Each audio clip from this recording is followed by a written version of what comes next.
monsters. What is the Sizz? Sizz 3. Size. I know, but I'm going to say Sizz. Sizz? It's fine. It's like how the man with his arms up has a name, but I'm not going to. His name is Frank. Pulse. His name is, well, okay. His name is Paul. Pulse the, Paul the Pulse? His name is Paul. Pulse. Pulse. That's okay. You amuse yourself. You really amuse yourself. I do. I'm funny. I'm funny. People like me. And it doesn't. It doesn't matter if other people think so. If I'm laughing. That's actually true. You know? Yeah. If you amuse yourself, that's all that matters. And I've got a very low bar, so.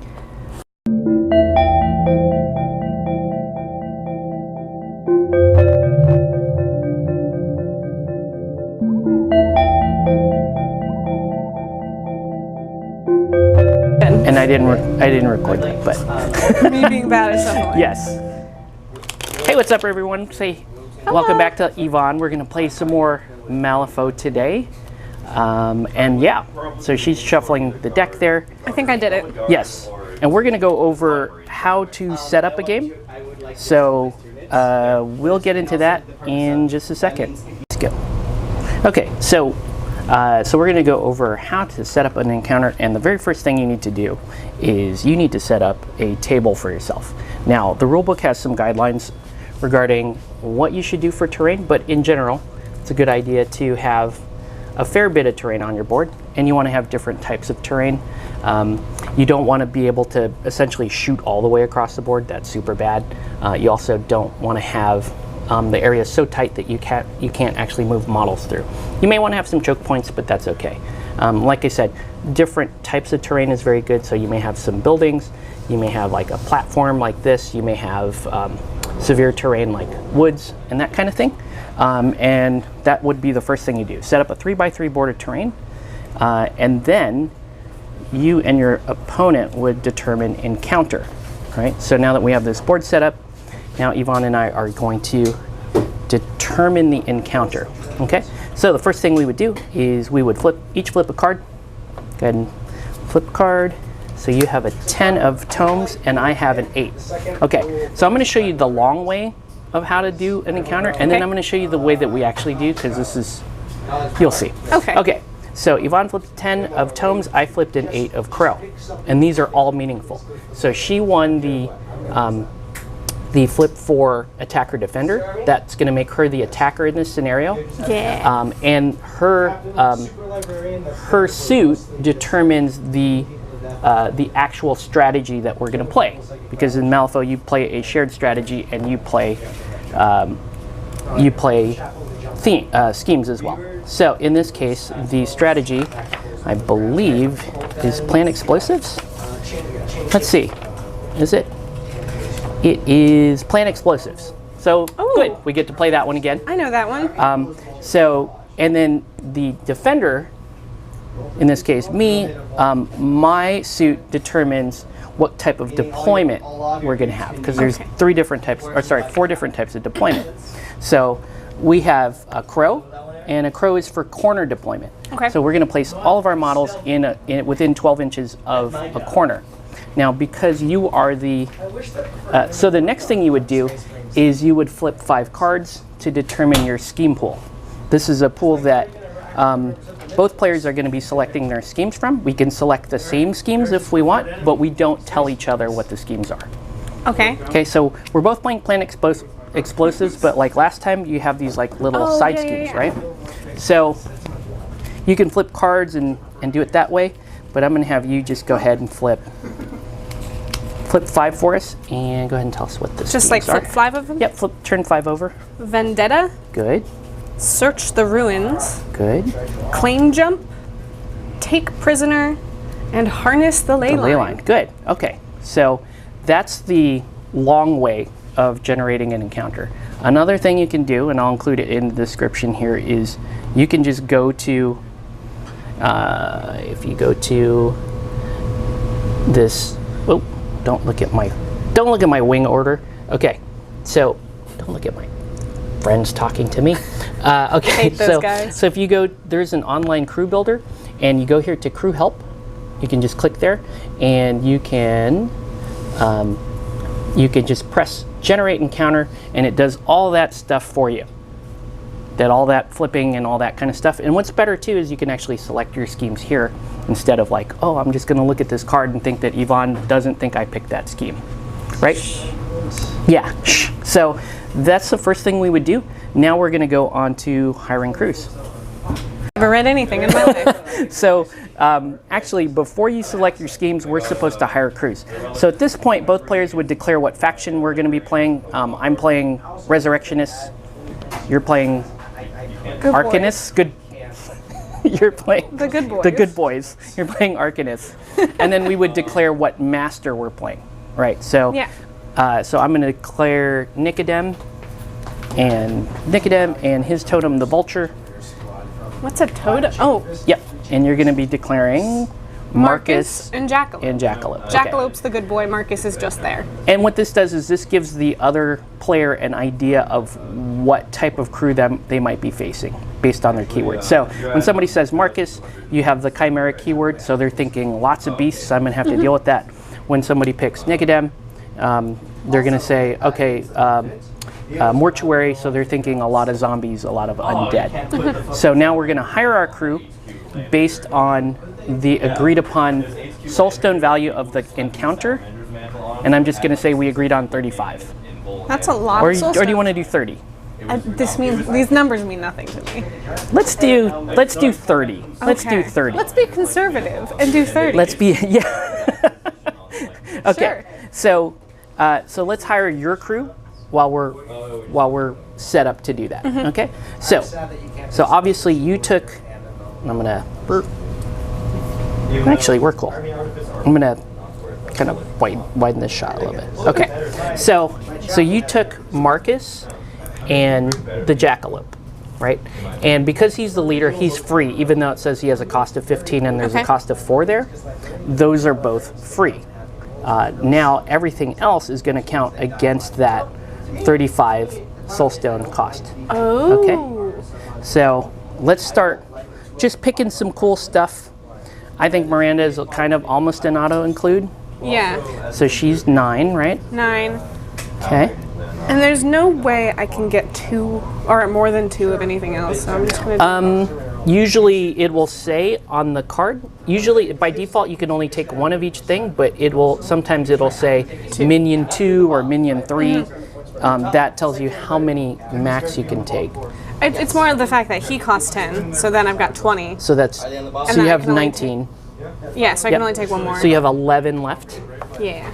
And there's no way to add this up to be less than that. So I'll give you a little bit of advice here. If you wanted to, between these two, knowing that Miranda can change into them, buy the cheaper one. Okay. So you're at 26, right? And 4 soulstones. Oh. Right? Okay, and then you get to use those, right? Right, because the leftover points in this game become soulstones, which are super important. And you're going to want to know if your master likes to use soulstones and may need a lot of soulstones or may need a few soulstones. Okay.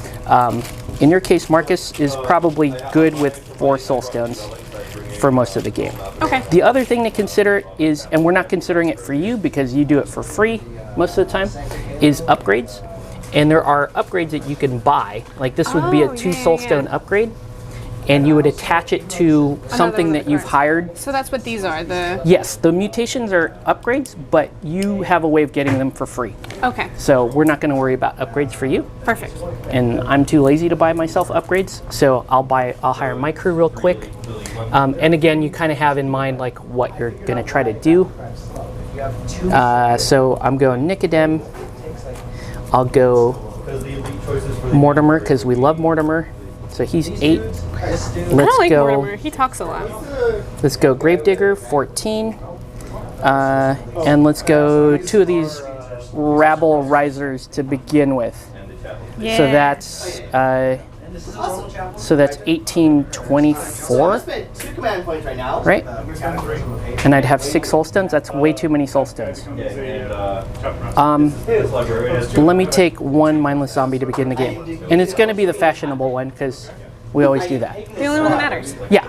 So the other thing you do is once you've hired your crew, it's important to share your crew's information with the other player, because there are certain schemes, like say for example Vendetta, that mean you have to know like how much does your stuff cost. Okay. Right? Because for Vendetta, you need a cheaper model trying to kill a more expensive model. Oh. So for example, I could take this, I could say, secretly I could say to myself, this rabble riser here, Reverse Mohawk we'll call him, or we could call him Prodigy, because he looks like the dude from Prodigy. Oh, that's the one with the cat ears. Yeah. Or you can call him cat ears, Yeah. if that... It's a reverse mohawk, he says, but I think they're just cat, cat ears. I could secretly tell myself, okay, cat ears has a vendetta against your Snick. Because your Snick is 7 and cat ears is 6, he could go after the Snick. Okay. So it's important for you to know what's on the other crew before you select your schemes. And we're going to get to deployment here in just a sec.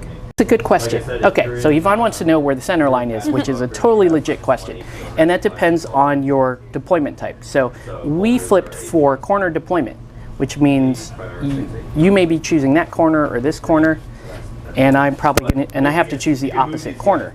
In which case, the middle of the table is a diagonal. Okay. If it's a different type, sometimes it's a wedge deployment or a standard, that would make the center this way. Okay. So in this case, it's this way. And since you won the attacker role, you get to choose. Is there any Advantage? advantage in different places? Not really. This one, if you have a bunch of stuff that's going to fly off of the top.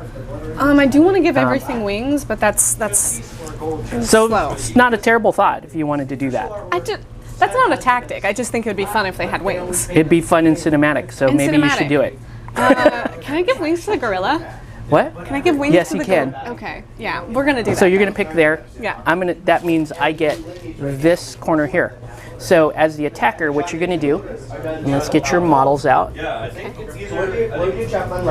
So That one. I want blue snake.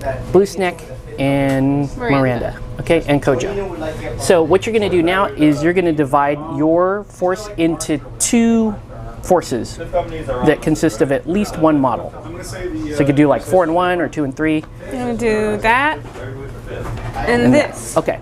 And My reasoning is because there's 1 big one and 2 tiny ones, and here's 2 more medium ones. okay, so they would all fit in the elevator. Exactly. If it came down to it. Okay, so the defender would choose 1 group to deploy first. So I'm going to say, go ahead. I want to know where these guys are going first.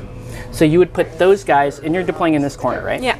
So you would place those guys. And they need to be like within 12 inches or something? Yeah, they're all within 12 inches of that corner. So you just kind of do a sweep here. So Okay. That little. So I got like radius. this whole building and this whole corner. Yes. Okay. Let's put the gorilla on the roof because that's funny to me. Okay. Because that's good. I won't be able to give him I wings so wouldn't. quickly. I would put him down so he can throw somebody like that Yeah, way. you're right, of course. Okay, but what if I put the gorilla and the jackalope on top of the roof, and then he threw? Well, if he throws him, he hits this, which is No, super sad. that's so sad. Okay. We'll put him on the roof. Yeah, it's a good idea. You can put Marcus on the roof. He's probably good up there. Yeah. And she's gonna hide behind this rock. And I'm taking. Co-op in Chaos Rising, me and Rooster played through Chaos Rising together. Okay, Wasn't it fun? so that's that group.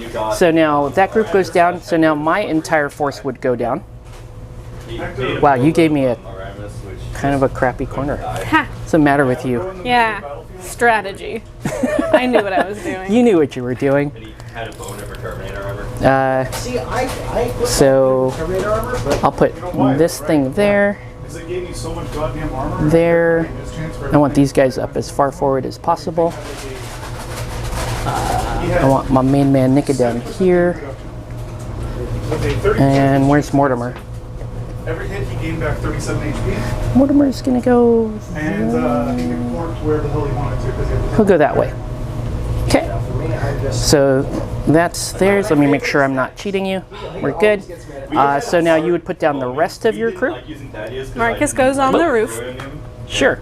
of course. He's hanging out. And then his good friend, the snake, is with him. The Snick. Cool. Well, no, like one of the All right. Jazz hands. my favorite. So we're good to go. So now we're gonna go ahead and do. What do I? I had 4 soul stones, right? We both have 4. Yeah. Did I give you 4 soul stones? I don't have any soul stones. Okay. I'm sorry. How dare you not have things that you don't have? I know. Alright. So, 4 soul stones for you. And I will also have 4 soul stones, which is... I'm just going to use these little chips, because why not? Oh, I had a... Oh yeah, I put the mindless zombie there. Okay. Feels good. So, Melee fuel is my favorite. and then the next thing we need to do is we need to do... Future Foundation. I did see. I did see. I made a lot of fun of him. Even with his power pack. Yeah. Apparently it's a really bad book. Trader, cannon, trader. So, the next thing we have to do is hand out dynamite. Because they confirmed it. So you get 5 pieces of dynamite, and you can hand them to... Minions can have up to 1 each, and anything higher than a minion can have up to 2. The only thing that cannot hold dynamite on your team is the jackalope, Okay. because he's insignificant. Yeah. So Miranda's definitely getting 2 Cool. because apparently she can turn into things, and probably one of them can fly. Probably. She could actually fly without turning into something, Really? but yes, Love that. that could be a thing. Jackalope can't have one, which is sad. Sad times. Marcus, and I'll just give 1 to the rest of them. Okay. That's all the snipers I can get on. All right. And for me, I try to get them so that they can I am just straight up giving everybody That's why I like the 1. I like this army. Except for the mindless zombie and the vulture, neither of which can carry... Wait. Oh yeah, it's also insignificant. My thought process was, Is there like a tag that just says insignificant? It says under at there, least hold this spot. insignificant. So, That's so sad. How would you like that to be a tag on your card? that you're insignificant, That you're insignificant. that would be kind of Oof. sad. There's a crew in this game, I think, that can turn you insignificant. That hurts. I forget. That's like my real life fear. Are there people in your life that turn you insignificant? No, I'll fight them. Okay. I'll do that to my reaver. Well, good. Fight for significance. Thank you. Thank you. Okay, so I'm just going like that. All right, and so we are just about ready to go, and we'll shuffle up and start the first turn.